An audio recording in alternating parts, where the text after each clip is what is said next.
Hey, how's it going everyone? Adam here, bringing you some more SuperCard action. So, today, going over how I play Giants Unleashed. That's going to be the main bulk of the video. Give you all the tips that I do, everything pretty much that I do to play Giants Unleashed. I generally do Giants Unleashed completely for free as well. This weekend, I've got a few family commitments and stuff, so I might not have the time to play it as much, so I might have to spend some credits to make it. We'll see what happens. But gonna go over everything. Check out what's in the store, and we have our pancakes to claim today. I normally leave all the monthly stuff till the end of the month to claim, but I really wanted to get the support. So we'll do all that good stuff. If you like the videos, don't forget to subscribe, and let's get to it.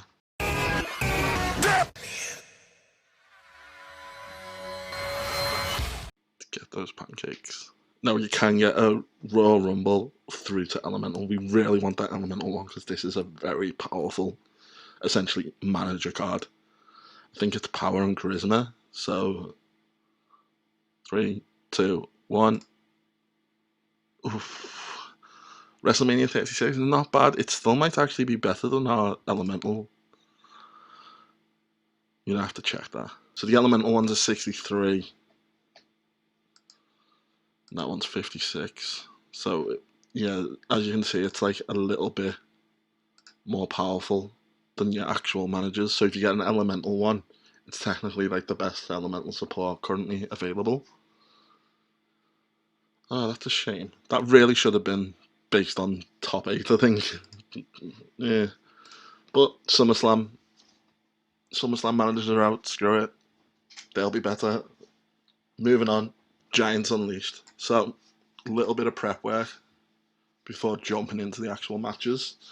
I've already done this, but some people do parts of it, I've noticed, but might not think about certain areas and that. So, whatever momentum slots you've got, make sure you put them on. So, currently power is my best deck. It's a shame because, the toughness one. Wait, toughness might actually. No, toughness. No, it won't. Yeah, that's it. So, power is technically my best deck because of my equipment. It would be toughness based on the outright cards, but it's power because I've got those ridiculous 3 power stat, Rey Mysterio mask and Triple H's hammer. Right. So what I've done is I've put all my momentum slots on the same arrow. My strongest arrow boosted its momentum slots to make it even better. Then I went through all my superstars and unequipped all my equipment, and then only equipped items that are going to boost the stats of their main stat. So all my power cards, I've got all my power equipment attached.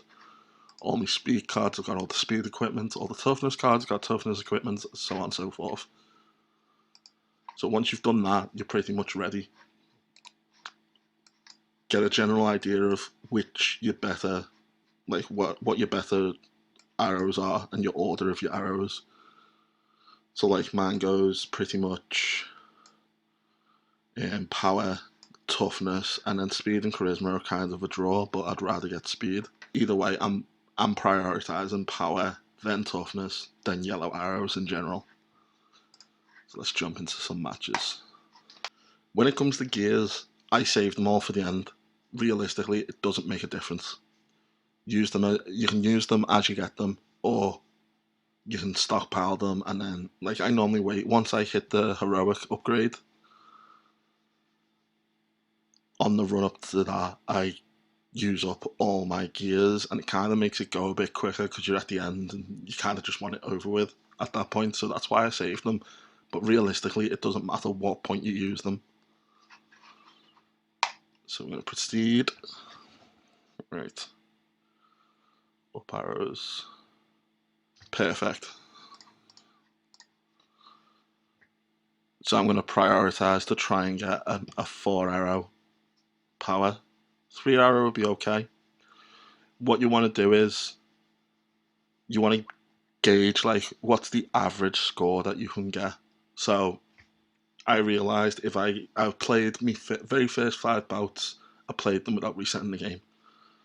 And I noticed if I only get a pair on each round, so I only match 2 on each round, I get about 200,000 points.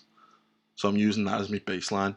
So anytime I'm going to score below 200,000, I'm going to reset the game before completing the 3rd round.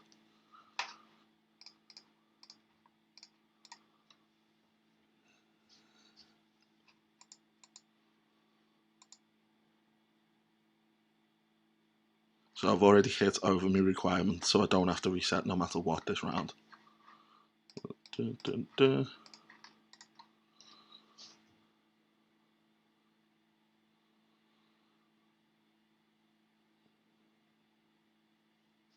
we go. And it's all like, just because 200,000 is my baseline, it doesn't have to be yours. You could have better cards, you could have weaker cards, it doesn't matter. It's all about what's relative to you, so that way you can get your best average score across the event and unlock the cards at a steady, better rate. So if you're finding that, like, oh, generally on average you're hitting about 150 and 150 is your mark, 100,000 your mark, it's okay. It doesn't matter. It doesn't matter what the score is. It's just setting a baseline as a standard for what an acceptable score is, where you don't have to reset the game. So hopefully on the next one we'll get a bit of a bad hand, so I can show you what happens when you get that. We've already got Drew, so we're currently trying to get Jeff. Hopefully I'll have Jeff tonight. If not, then I'll hopefully get it tomorrow during the day. I'm just trying to make it so that like I don't have to rush at the end or anything like that. We'll be streaming the event all weekend, so it'll be on Twitch, twitch.tv/WTMadam, Saturday and Sunday. Right, so I want to do... So normally I'd say don't leave singles, but with that being power, my second strongest one, I'm going to leave that there.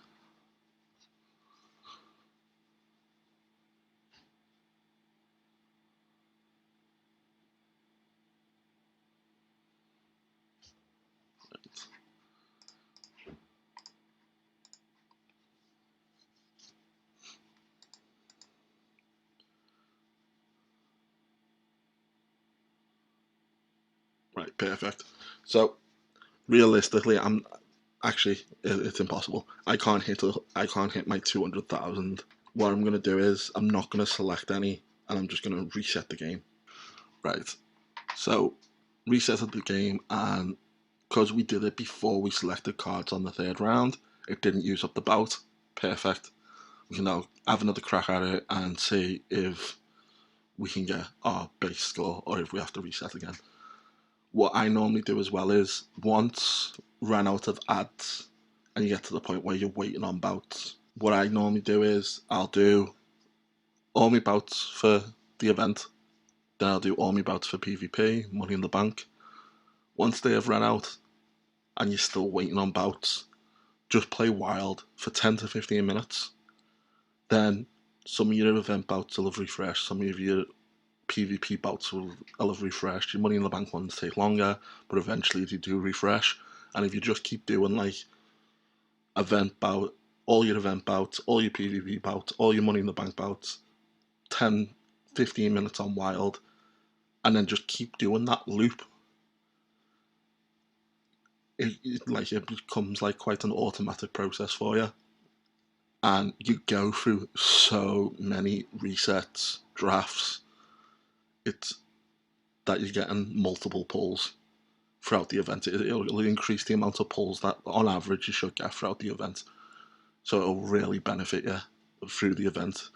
If you play King of the Ring, you can also keep on top of that. I haven't really bothered with King of the Ring for a while, but I might get back into it. If you're running a TBG as well, that kind of like system where you're just rotating through all the modes on a loop, then that really helps with your charge cards and stuff like that, instead of sitting around waiting for bouts. That way you can keep actively playing it, because I've noticed what a lot of people do is they run out of bouts, and then it's like you'll put your phone down, and then it's like 2 hours later you remember, oh, and then you've got full bout. You've wasted so many potential bouts by leaving it for too long, if you get what I mean. So that continuous play just helps you get through loads of games, so you get your ladders, and you get loads of resets, so you get your tier pulls, and you rank so much faster. Not rank, sorry, tier up so much faster if you're trying to tier up. If you're already max tier, then you'll just be like basically stacking your resets to get your tier pulls. But yeah, that's all my advice I've got for Giants Unleashed. Best of luck to anyone who's doing it. I hope you all get the cards that you want. Let's take a quick look what's in the store. Right, so Summer's Brightest Stars is back, 450 credits. So this is the one with the 3 SummerSlam 17, I want to say. Yeah, 17 cards. So it's neon up to SummerSlam 20. 2 superstars. I mean, it's okay. Like, I still really don't understand the point of the SummerSlam 17 cards. They could have at least made it like promo cards or something like that, but it's still an okay pack. The odds aren't great, neon through to SummerSlam 20, but it is memorable pay-per-view participants, so there is some good superstars in there. It's just from neon up until about Royal Rumble is cluttered with those superstars. They dilute a little bit in WrestleMania 36, Elemental, and SummerSlam, two very specific, powerful cards. But there's loads in the lower tiers, so you're more likely to pull a lower tier card from this. But if you get lucky with it, then you'll get a good card, essentially. So, depends on if you want to take the risk for it. Got the Wondrous Women pack, 600 credits, 6 females, shattered, up to SummerSlam 20. Again, this is a really good tier up card. Like, considering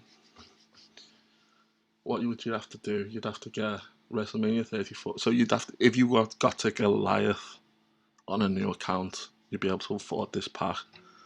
And the fact that you can potentially get a SummerSlam 20 female from it is amazing. So yeah, I'd say this has always been a tier up pack. Like, if you're buying it when you're max tier, realistically you're just banking on the off chance that you'll get a decent card from it. But if you're tiering up, then it's a really useful pack. And then the enhanced training pack, which is train ups and enhancements, which we aren't going to look at. I'm going to get back to grinding Giants Unleashed, PvP and stuff like that. Like I said, we'll be streaming the event over the weekend. Back again tomorrow with another video. As always, stay safe, and I'll see you tomorrow. Bye bye.